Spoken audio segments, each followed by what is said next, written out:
All right, so let's walk through the process of getting your inquiries removed through Inquiry Remover service. So after you add your personal information, you're going to go to credit monitoring. If you already have an existing credit monitoring service, you can choose from the drop-down menu right here. So they have Identity IQ, Smart Credit, Credit Mojo, Experian, Equifax, or other. And pretty much what you're going to do is just provide your username, password, as well as the security question and the security answer if that is applicable. Now, to get rapid results, what you want to do is get set up with Identity IQ, and you can just get started with a $1 trial. So just click the link right here. So you could try for 7 days for just $1, and then it's just $21.99 per month.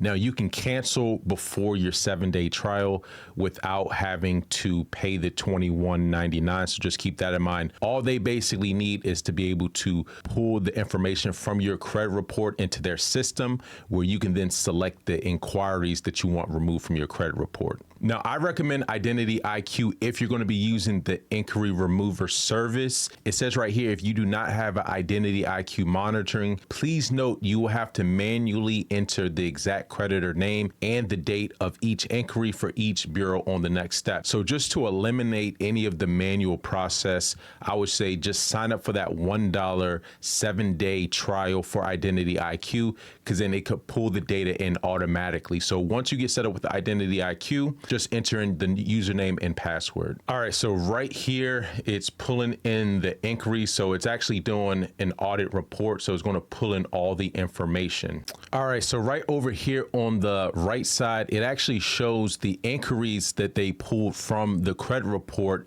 using Identity IQ. Now, and this is why you want to use Identity IQ, because it's just automatic. It does it in about a minute or so. And so it'll show the creditor name, the date of the inquiry, as well as the credit bureau. Now, as it says right here, it says, do not dispute an inquiry on your credit report that is attached to a live account.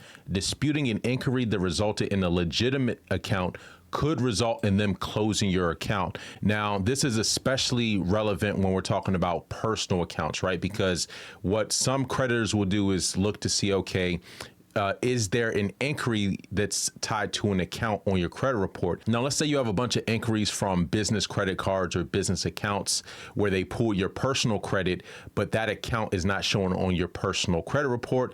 Those would be okay to select for removal.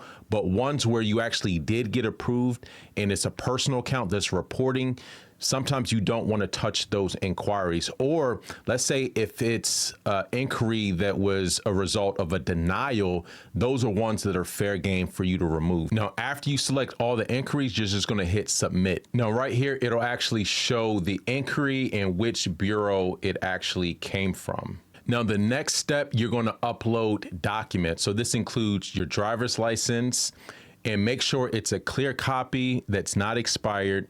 You're also going to upload your social security card, proof of address within the last 2 months. So this could be a utility bill, insurance, or a bank statement. Now, right here it says, please upload a copy of your photo ID, social security card, and recent utility bill. It will significantly improve your disputes if your ID and utility bill have the same address. Now, on the last page, you're going to confirm that all inquiries disputed are not attached to live accounts, and just hit this agree button right here.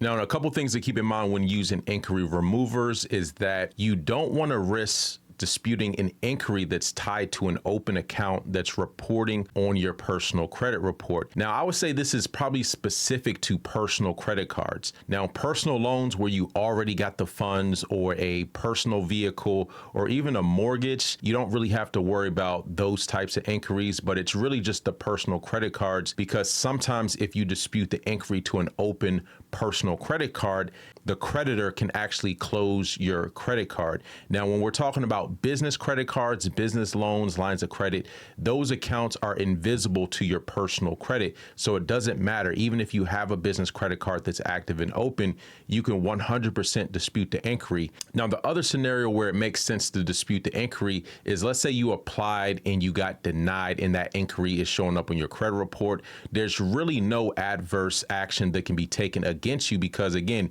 you didn't get approved in the first place. So it makes no sense to have that inquiry lingering on your credit report and you didn't get any benefit from it. So you might as well go ahead and dispute that. Now, as I showed you in the walkthrough, I highly recommend that you get set up with Identity IQ, because Identity IQ automatically pulls the information in where then you can select which inquiries you want to get disputed.